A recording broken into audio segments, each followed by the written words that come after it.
केंद्रीय गृह मंत्री ने कोलकाता में फॉरेंसिक प्रयोगशाला के नए परिसर का किया उद्घाटन। कहा, बंगाल, झारखंड समेत पूर्वी राज्यों को मिलेगा लाभ। साक्ष्य आधारित न्याय प्रणाली पर बल।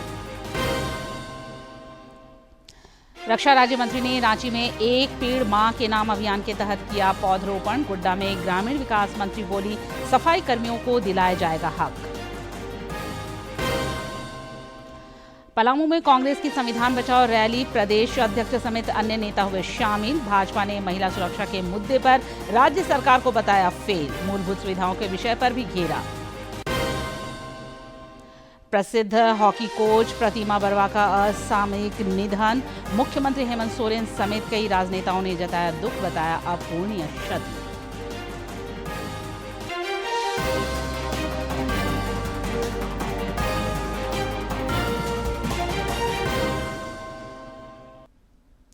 नमस्कार, प्रादेशिक समाचार में आपका स्वागत है। मैं हूं निशा दीपिका सोरेन और अब समाचार विस्तार से।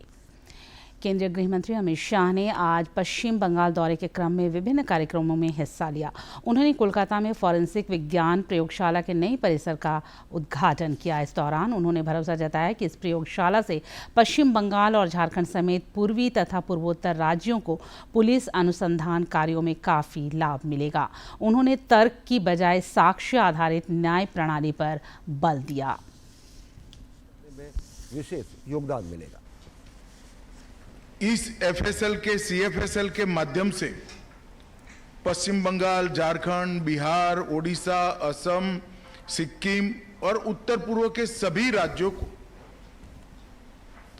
Evidence based criminal justice system develop करने में एक होलिस्टिक अप्रोच की भूमिका का निर्वहन करने में ये मदद करेगा।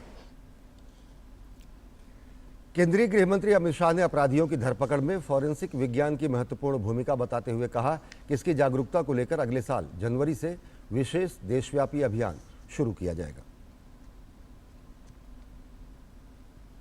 जनवरी 26 से एक क्लस्टर अप्रोच से फॉरेंसिक साइंस को थाने तक पहुंचाने का अप्रोच, फॉरेंसिक साइंस के उपयोग को एविडेंस में महत्व देने के लिए हर कोर्ट तक पहुंचाने का एक प्रक्रिया, हर छोटे से छोटे थाने में बैठा इन्वेस्टिगेशन करने वाले व्यक्ति को इसका महत्व समझाने का एक अभियान हम जनवरी 26 से चालू करेंगे।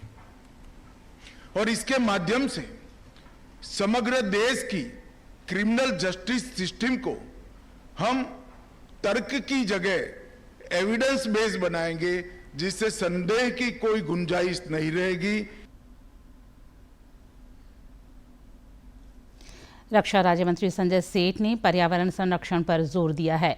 उन्होंने आज रांची के मोराबादी स्थित पार्क में एक पेड़ मां के नाम अभियान के तहत पौधरोपण किया और पर्यावरण तथा प्रकृति की रक्षा का संदेश दिया।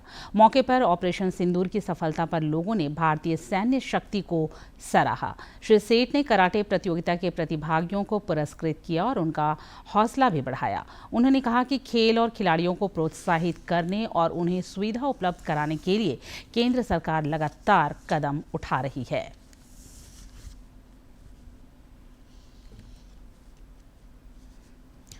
राज्य की ग्रामीण विकास मंत्री दीपिका पांडे सिंह ने गोड्डा में Jharkhand local bodies employees federation की जिला इकाई के कार्यक्रम में हिस्सा लिया। ग्रामीण विकास मंत्री ने कहा कि उनका हमेशा यह प्रयास रहा है कि सफाई कर्मियों की जायज मांगें पूरी हो और उन्हें हक दिलाया जाए। उन्होंने सामूहिक प्रयास से स्वच्छ, सुंदर और गौरवशाली गोड्डा निर्माण के लिए भी सबों को प्रेरित किया।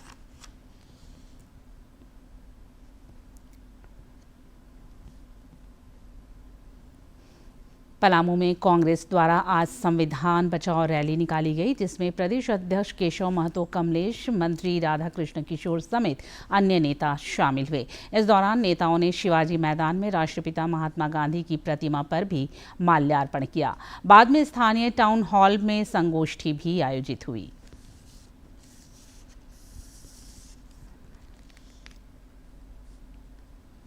प्रदेश भाजपा ने महिला सुरक्षा और विधि व्यवस्था के मुद्दे पर राज्य सरकार को विफल करार दिया है। पार्टी ने कहा है कि राज्य में बेटियां हर रोज हैवानियत की शिकार हो रही हैं। सरकार महिलाओं और आम नागरिकों की सुरक्षा को लेकर गंभीर नहीं है। राज्य में अपराधी बेखौफ हैं और उन्हें कानून का कोई भय नहीं है। छोटी मासूम बच्चियां भी विकृत मानसिकता के कुकृत्यों का शिकार बन रही हैं। भाजपा ने मूलभूत सुविधाओं के विषय पर भी राज्य सरकार को घेरा।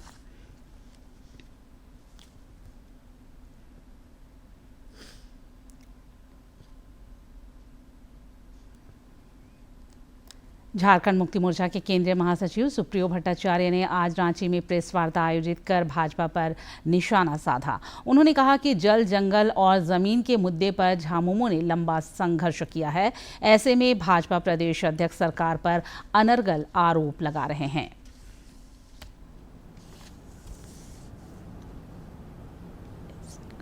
कहां नहीं बनेगा उस पर कोई सरकारी अधिसूचना तक जारी नहीं हुआ, केवल बजट में प्लान किया गया।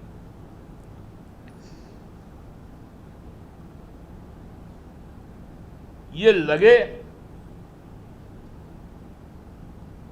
कि यहां नहीं बनेगा, आप जामताड़ा लेके चलिए। अरे आप नेता प्रतिपक्ष हैं, आपकी एक जिम्मेदारी है, इस राज्य के प्रथम मुख्यमंत्री रहे हैं।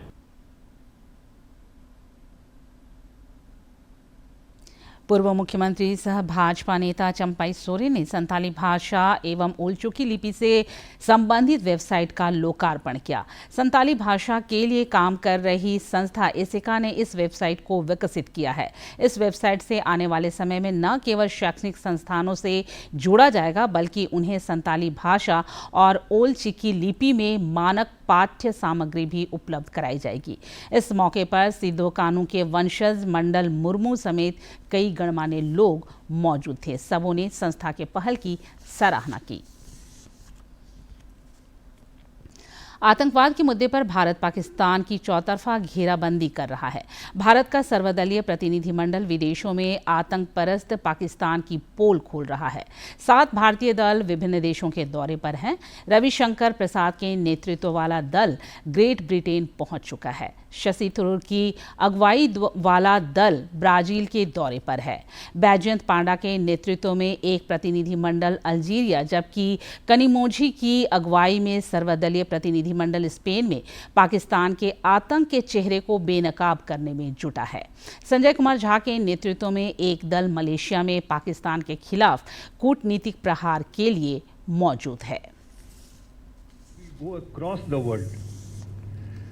We will send the delegation. The message should go, the entire country is one. Message should go when it comes to country's interest, when it comes to peace, when it comes to fight against terrorism. Entire 1.4 billion are together. That is why we are from all the party, all the religion, and across the country. In this, you are seeing us here. Jack द्वारा कल घोषित intermediate विज्ञान और वाणिज्य संकाय की परीक्षा में गुदड़ी के लालों और बेटियों ने बेहतरीन प्रदर्शन कर परिवार का नाम रोशन किया है। संकाय की परीक्षा में 95.4% अंक हासिल कर टॉपर बनने का गौरव हासिल किया है। उनकी इस उपलब्धि से परिवार के सभी सदस्य खासे खुश हैं। अंकिता ने अपनी सफलता का श्रेय माता पिता और शिक्षकों को दिया है। कभी मतलब एग्ज़ाम जैसे ही सामने आता था तो वो आपके ब्रेन को अपने आप ही स्ट्राइक कर देता ना कि नहीं अभी एग्ज़ाम आ रहा है, पढ़ना भी पड़ेगा। और मेरे टीचर्स भी बोलते रहते थे कि आप पढ़ाई कीजिए अब, और इधर स्कूल के भी टीचर्स मुझे बोलते रहते थे कि आपको डिस्ट्रिक्ट में टॉप करना है। मुझे बोलते थे कि आपको मेरे तरफ से पूरा सहयोग मिलेगा, बस आप पढ़ाई पर ध्यान दीजिए। तो इधर बोकारो में एक किसान के बेटे जगन्नाथ सिंह चौधरी ने इंटरमीडिएट साइंस की परीक्षा में राज्य भर में तीसरा और जिले में पहला स्थान हासिल कर अपनी मेधा का परिचय कराया है। उनकी इस उपलब्धि से उनके परिवार के सभी सदस्य बेहद खुश हैं। अपनी सफलता का राज बताते हुए बोकारो के इस माठी के लाल ने कहा है कि आर्थिक तंगी के बावजूद उन्हें परिवार का भरपूर सहयोग मिलता रहा। किसान है, खेती बाड़ी करते हैं। मेरी माताजी एक हाउस वाइफ है। मैंने 10th तक की पढ़ाई गांव के एक सरकारी स्कूल से की है। उसके बाद 11-12 VKM कॉलेज में अपना नामांकन मैंने किया है और ऑफलाइन कोचिंग डेली 6 से 7 घंटा पढ़ के हमने यह उपलब्धि हासिल की है। इधर इंटर कॉलेज के प्राचार्य परमेश्वर शर्मा ने कहा है कि एक किसान के बेटे ने कॉलेज और परिवार का नाम रोशन किया है। मेरे महाविद्यालय से जगन्नाथ सिंह चौधरी, जो कि ग्राम डाबर टुकरा के हैं, पूरे झारखंड में साइंस की परीक्षा में तीसरा स्थान और पूरे बोकारो जिला में पहला स्थान प्राप्त कर महाविद्यालय का इस क्षेत्र का नाम रोशन किए हैं। मैं उनको बहुत बहुत बधाई देता हूँ। गुदड़ी के लालों और बेटियों ने यह साबित कर दिया है कि अगर अवसर मिले तो वे अपने हौसलों की उड़ान से नए मुकाम को हासिल करने का जोश और जज्बा रखते हैं। धनबाद से अजय और बोकारो से मनोज की रिपोर्ट। विकसित कृषि संकल्प अभियान के तहत जामताड़ा के नाला प्रखंड अंतर्गत कई गांवों में कार्यक्रम आयोजित कर किसानों को उत्पादन और आय बढ़ाने के टिप्स दिए गए। और फुटवोना गांव में विकसित कृषि संकल्प अभियान के तहत किसानों से सीधा संवाद किया गया। इसमें कृषि वैज्ञानिकों ने किसानों को आधुनिक कृषि तकनीक से अवगत कराया। कृषि वैज्ञानिक डॉक्टर सुप्रिया सिंह ने कहा कि किसानों को कृषि संबंधी योजनाओं से अवगत कराया गया। कृषि के क्षेत्र में जितने भी विकसित हमारे जो नए नए प्रभेद हैं उनके बारे में, खरीफ में जो फसलें अभी हम लोग लेंगे उसके बारे में ज्यादातर हमें जानकारी देनी है। जो राज्य की जो हमारी जो योजनाएं हैं तो उनके बारे में भी हमारे जो कृषि विभाग के जो आए हुए हैं पदाधिकारीगण उनको पूर्ण जानकारी देते हैं। किसानों से सीधा संवाद के दौरान कृषि वैज्ञानिकों ने उन्हें मिट्टी जांच, उर्वरकों के प्रयोग, समय पर बीज बुआई संबंधी कई जानकारियां दी गईं। कृषि वैज्ञानिक डॉक्टर गोपाल कृष्ण ने कहा कि किसानों को मुख्य रूप से खरीफ फसलों के उत्पादन के दौरान आने वाली समस्याओं के समाधान से अवगत कराया गया। खरीफ के समय में जो भी फसल लगाया जा रहा है उस फसल में क्या समस्या है उसके बारे में जान रहे हैं। लग रहा है कौन सा कीड़ा लग रहा है इसके बारे में जानकारी ले रहे हैं और उसका क्या निदान हो सकता है हम लोग बता रहे हैं यहाँ पे। कृषि वैज्ञानिक और किसानों के बीच यह संवाद सकारात्मक रही। किसान काफी उत्साहित नजर आए। किसानों ने कहा कि कृषि वैज्ञानिकों और कृषि अधिकारियों ने उन्नत कृषि तकनीक के बारे में जानकारी दी जो उनके लिए काफी कारगर है। पीएम किसान का लाभ मिला है और शहद हेल्थ कार्ड का भी लाभ मिला है। विकसित कृषि संकल्प अभियान के तहत राज्य के अन्य जिलों में भी कार्यक्रम आयोजित किए जा रहे हैं जिसमें कृषक काफी रुचि दिखा रहे हैं। उम्मीद की जानी चाहिए कि यह अभियान कृषि प्रक्षेत्र के विकास को नया आयाम दे सकेगा और अन्नदाता आर्थिक रूप से और अधिक सशक्त एवं खुशहाल बनेंगे। डीडी न्यूज के लिए जामताड़ा से सुभाष प्रसाद सिंह की रिपोर्ट। रक्षा राज्य मंत्री सह रांची के सांसद संजय सेठ संसदीय क्षेत्र के विकास के लिए लगातार पहल कर रहे हैं। उन्होंने आज हेहल के बगीचा टोली में स्थित तालाब के सौंदर्यीकरण का शिलान्यास किया। CSR के माध्यम से इस तालाब का सौंदर्यीकरण होगा। इस अवसर पर अपने संबोधन में श्री सेठ ने भरोसा जताया कि तालाब के सौंदर्यीकरण से छठ व्रतियों और स्थानीय लोगों को काफी सहूलियत होगी।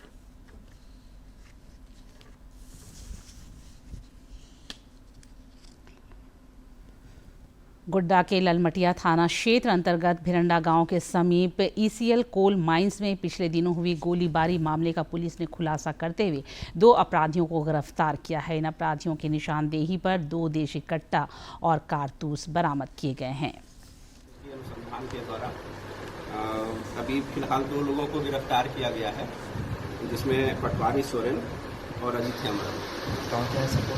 ये दोनों वहीं हरक्का जो ललमटिया थाना क्षेत्र का है वहीं के रहने वाले हैं और इन लोग पहले भी कई केसों में अभियुक्त रहे हैं और 14 दिन के पहले 14 मई को ही ये जेल से बाहर निकले थे। इधर बोकारो से भी 4 अपराधी पकड़े गए हैं। पुलिस ने चंद्रपुरा रेलवे स्टेशन के पास हुए लूटकांड मामले में त्वरित कार्रवाई करते हुए 48 घंटे के अंदर घटना में शामिल 4 अपराधियों को गिरफ्तार कर लिया। इन अपराधियों के पास से पुलिस ने लूटे गए फोन और घटना में प्रयोग किए गए 2 बाइक, धारदार हथियार समेत अन्य चीजों को बरामद किया है।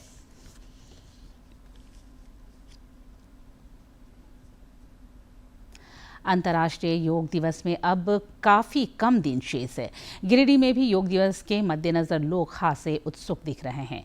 पतंजलि परिवार के सानिध्य में जिले में 6 दिवसीय विशेष योग शिविर का आयोजन किया गया, जिसमें उद्योगपति गुणवंत सिंह समेत अन्य लोग शामिल हुए। 6 दिवसीय विशेष योग शिविर का आयोजन किया गया है। यहाँ पतंजलि परिवार के योग गुरु सूर्य प्रकाश शहरवासियों को योगाभ्यास करा रहे हैं। योगाचार्य सूर्य प्रकाश ने बताया कि इस शिविर में योग के अलावा विभिन्न तरह की थेरेपी, पंचकर्म, सत्कर्म, मसाज, यज्ञ, धूम्र चिकित्सा से भी लोगों को अवगत कराया जाएगा। दिवसीय आवश्यक योग है शिविर। इसमें योग, यज्ञ, Ayurveda, naturopathy, panchakarma, ozone therapy, रक्त मोक्षण की प्रक्रियाएं, सभी प्रकार की यहाँ पर थेरेपियाँ दी जाएंगी। और जितने भी शारीरिक और मानसिक रोग अपने शरीर में होते हैं उन सब की चिकित्सा की व्यवस्था की गई है, जिसमें हम पूरी पंचकर्म की, वमन, विरेचन, बस्ती, नशे, रक्त मोक्षण की प्रक्रिया और विभिन्न प्रकार की शिंगी चिकित्सा यहाँ पर प्रदान करेंगे। और योग के साथ साथ हम पूरा नेचुरोपैथी और आयुर्वेद की प्रक्रिया को भी जोड़ रहे हैं।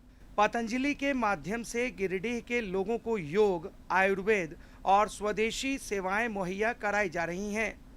पहली बार प्रयास किया गया है कि जिस चिकित्सा सेवा के लाभ के लिए लोग हरिद्वार जाते थे, उसका लाभ गिरिडीह में ही दिया जा रहा है। योग शिविर में शामिल उद्योगपति गुणवंत सिंह ने योग को निरोगी रहने का मंत्र बताया है। हम अच्छी तरह समझते हैं कि अनेक फायदे हैं। जिस तरह से हम कहें कि करो योग, भगाओ रोग, इस प्रकार में यह मैं कह सकता हूं कि किसी भी प्रकार का रोग का इलाज योग में है। लेकिन अपने आप को संयमित रख करके और अपने योग के साथ में अगर जुड़े रहेंगे तो योग करते रहने से रोग होगा ही नहीं। इसलिए योग बहुत ज़रूरी है और यह एक ऐसा क्रम है जिसमें कि शरीर हमेशा आपका मन, शरीर और दिमाग हमेशा शांत रहता है। इस 6 दिवसीय विशेष योग शिविर में काफी संख्या में स्थानीय लोग हिस्सा ले रहे हैं। योग शिविर में शामिल अधिवक्ता प्रभात खेतान ने कहा है कि वे योग करके दिन भर फिट और तरोताजा महसूस करते हैं। शरीर बीमारियों का घर है और योग जो क्रिया है इससे आप अपने शरीर को पूरी तरह योग रख सकते हैं। आप सारी जिंदगी स्वस्थ जीवन गुजार सकते हैं। अपना जो सनातन धर्म का और संस्कृति का जो योग से संबंधित जो इलाज है, एलोपैथ में इसका कोई भी जोड़ा नहीं है। वहीं जीवन में योग को शामिल कर चुके लोग भी विशेष योग शिविर में शामिल हुए। उनमें से कई लोगों को विभिन्न तरह की बीमारियां थीं जो कि नियमित योगाभ्यास से ठीक हो गई हैं। और हमको बहुत फायदा हुआ है, वेट भी घटा है और बहुत तरह का हमको फायदा हुआ है। हाँ, मेरा बीपी ठीक हो गया है, कम हो गया पहले से है, शुगर की से लेवल ठीक हो गया और सब तो फिट हुए से। लेकिन बस यही है, थोड़ा सा करते रहेंगे तो आराम पाएंगे। चालू किए, गुरुजी का डर से उठना चालू किए क्योंकि वो बहुत डांटते थे, लेट पहुंचते थे तो वो करते करते आज में इतना इम्प्रूवमेंट है मेरे अंदर कि इस बार का जो मेरा मासिक आया एकदम रेगुलर आया, टाइमली मेरा सब कुछ हुआ, सब कुछ। नहीं तो हम इतना ज़्यादा परेशान थे कि 20-20 दिन तक हम परेशान रहते थे। और आज हम योग करके इतने स्वस्थ फील करते, अपने आप को बहुत अच्छा फील करते हैं और हमको खुद में अपने आप में लग रहा है कि हम बहुत जल्दी ठीक हो जाएंगे और खड़े हो जाएंगे। ये पैर दोनों मोड़ के हम बैठ नहीं पाते थे, आज हम मोड़ के बैठ रहे हैं। विश्व को भारत की देन है योग, जिसने वैश्विक स्तर पर अपनी पहचान बना ली है। वर्तमान समय में सिर्फ भारत के लोगों ने ही योग को अपने जीवन में शामिल नहीं किया है, बल्कि विदेशों में भी बड़े स्तर पर लोग योग को अपनी दिनचर्या का हिस्सा बना रहे हैं। योग न केवल मानसिक शांति प्रदान करता है, बल्कि शारीरिक विकारों से भी मुक्ति दिलाने में सहायक है। डीडी न्यूज़ के लिए गिरिडीह से रमेश प्रभाकर की रिपोर्ट। प्रसिद्ध हॉकी कोच प्रतिमा बर्वा का निधन हो गया है। वे पिछले कुछ दिनों से बीमार चल रही थी और इलाजरत थी। मुख्यमंत्री हेमंत सोरेन समेत कई राजनेताओं ने उनके असामयिक निधन पर दुख जताया है। उन्होंने अपने संवेदना संदेश में कहा है कि हॉकी कोच प्रतिमा बर्वा का असामयिक निधन अत्यंत दुखदायक है। झारखंड की मेहनतकश बेटियों की वे आदर्श थी। उनका निधन झारखंड ही नहीं, देश के हॉकी जगत के लिए भी अपूरणीय क्षति है। केंद्रीय खेल मंत्री मनसुख मांडविया की अगुवाई में आज नई दिल्ली में fit India Sunday on cycle का आयोजन हुआ। इसमें शामिल होकर प्रतिभागियों ने फिटनेस का संदेश दिया। किया गया। केंद्रीय मंत्री मनसुख मांडविया ने कार्यक्रम के 25वें संस्करण में भाग लिया, जिसमें बड़ी संख्या में लोगों ने अपनी उपस्थिति दर्ज कराई। इस कार्यक्रम का उद्देश्य लोगों को फिट रहने और पर्यावरण को स्वच्छ बनाने के प्रति जागरूक करना है। और अब कुछ खबर राज्य के विभिन्न जिलों से फटाफट अंदाज में।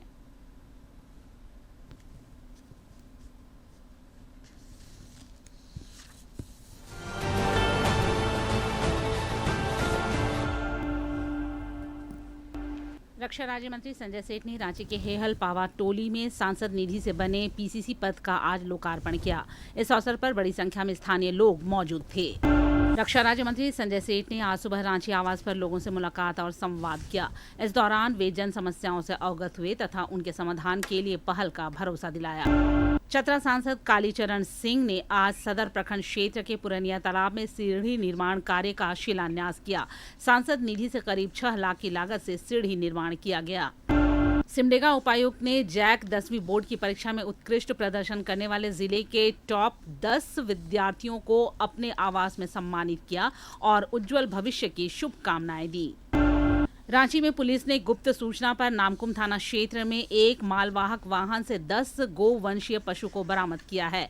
पुलिस की टीम ने लदना पीढ़ी चौक के पास तैमारा घाटी की तरफ से आ रहे एक वाहन को रोककर जांच की, जिस दौरान तस्करी के लिए ले जाए जा रहे 10 गोवंशीय पशु को बरामद किया गया। पुलिस ने वाहन को जब्त कर लिया है। इस मामले में चालक सह मालिक को गिरफ्तार किया गया है। रांची में मादक पदार्थों के तस्करों के खिलाफ रांची पुलिस लगातार कार्रवाई कर रही है। पुलिस ने गुप्त सूचना पर चुटिया थाना क्षेत्र अंतर्गत कृष्णापुरी में ब्राउन शुगर के साथ 2 तस्करों को गिरफ्तार कर न्यायिक हिरासत में जेल भेज दिया। पलामू के मनातू थाना परिसर में आज प्रतिभा सम्मान समारोह का आयोजन किया गया। इस दौरान जैक बोर्ड परीक्षा में उत्कृष्ट प्रदर्शन करने वाले विद्यार्थियों और उनके अभिभावकों को उपहार तथा प्रतीक चिन्ह देकर सम्मानित किया गया। लोहरदंगा उपायुक्त ने आज बीएस कॉलेज परिसर के शूटिंग क्लब में जिला राइफल एसोसिएशन की ओर से आयोजित 4 दिवसीय शूटिंग कैंप सह टैलेंट हंट का उद्घाटन किया। इस मौके पर पुलिस अधीक्षक समेत कई गणमान्य लोग मौजूद थे।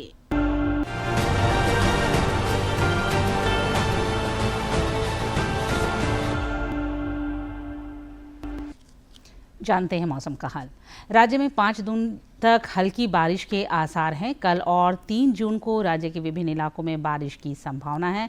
वहीं 4 और 5 जून को राज्य के उत्तरी और उससे सटे मध्य भागों में बारिश हो सकती है। अगले 3 दिनों के दौरान अधिकतम तापमान में 2 से 3 डिग्री सेल्सियस तक की वृद्धि की भी संभावना है।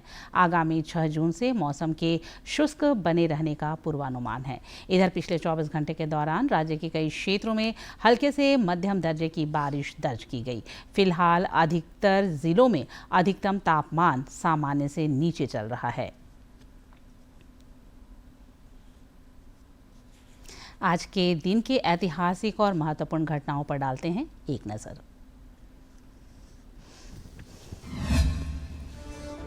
एक जून वर्ष 1842 में सत्येंद्र नाथ टैगोर का जन्म कोलकाता में हुआ। वे भारतीय सिविल सेवा में उत्तीर्ण होने वाले पहले भारतीय थे। अपना प्रोबेशनरी प्रशिक्षण पूरा कर वर्ष 1864 में वे पहले भारतीय के तौर पर भारतीय सिविल सेवा में नियुक्त हुए। सत्येंद्र नाथ रविंद्रनाथ टैगोर के बड़े भाई थे। सत्येंद्र नाथ को बॉम्बे प्रेसिडेंसी में नियुक्त किया गया। लेखक, भाषाविद और समाज सुधारक सत्येंद्र नाथ ने अंग्रेजी शासन के दौरान भारतीय महिलाओं की दुर्दशा की मुक्ति के लिए अपनी आवाज बुलंद की। 1 जून वर्ष 1874 में ब्रिटिश ईस्ट इंडिया कंपनी को भंग किया गया। दिसंबर 1600 में ब्रिटिश ईस्ट इंडिया कंपनी की स्थापना हुई। ब्रिटेन की महारानी एलिजाबेथ प्रथम के शाही फरमान से इसे पंजीकृत किया गया। दक्षिण पूर्वी एशिया और खास तौर पर भारत के साथ व्यापार के लिए कंपनी की स्थापना हुई। इसे मसाले के व्यापार के लिए गठित किया गया। उस समय स्पेन और पुर्तगाल का इस व्यापार में एकाधिकार था। कुछ समय बाद कंपनी ने मसाले के अलावा कपास, रेशम, चाय, नील और अफीम के व्यापार का काम भी शुरू किया। समय के साथ ही इसने राजनीतिक गतिविधियों में हस्तक्षेप करना शुरू किया। इसने लंबे समय तक ब्रिटिश सरकार के एजेंट के तौर पर भारत में काम किया। वर्ष 1857 में भारतीय सेना के विद्रोह के बाद कंपनी को आंशिक रूप से भंग किया गया और वर्ष 1874 में पूरी तरह से इसे खत्म कर दिया गया। इसी के साथ ही अंग्रेजी हुकूमत ने भारत के संचालन का काम सीधा अपने हाथों में ले लिया।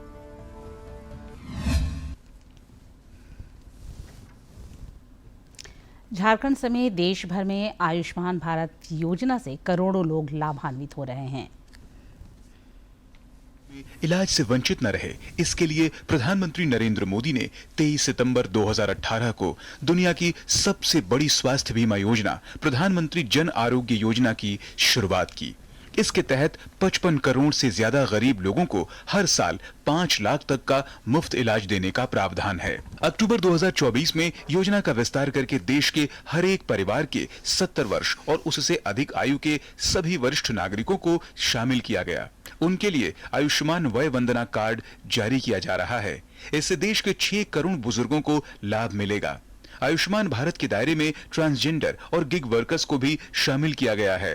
पीएमजे के तहत अब तक 40 करोड़ से अधिक लाभार्थियों का आयुष्मान कार्ड बन चुका है और 9 करोड़ से ज्यादा अस्पताल में भर्ती की स्वीकृति दी गई है। अस्पताल में भर्ती होने वाले मरीजों में 49% महिलाएं हैं। बीमारी के इलाज में लोगों के पॉकेट से लगने वाला खर्च जहां पहले 62% था, वह अब 38% रह गया है। योजना के तहत 68 लाख कैंसर के मरीजों का इलाज किया जा चुका है, जिसमें से 76% ग्रामीण इलाके से हैं। योजना में 1949 हेल्थ पैकेज हैं, जिनमें 27 मेडिकल स्पेशलिटी पैकेज भी शामिल हैं, जिसमें जनरल मेडिसिन, सर्जरी, कैंसर, दिल की बीमारी शामिल है। इस योजना में अस्पताल से छुट्टी मिलने के बाद 15 दिनों तक जांच, खाना और आने जाने की सुविधा दी जाती है। इस योजना से पूरे देश के करीब 30,000 अस्पताल जुड़े हैं, जिनमें 13,000 से अधिक निजी अस्पताल हैं। इस योजना का सबसे बड़ा फायदा इसका पोर्टेबिलिटी होना है। इसका मतलब है कि अगर किसी राज्य में आपका कार्ड बना है तो आप। अंत में मुख्य समाचार एक बार फिर।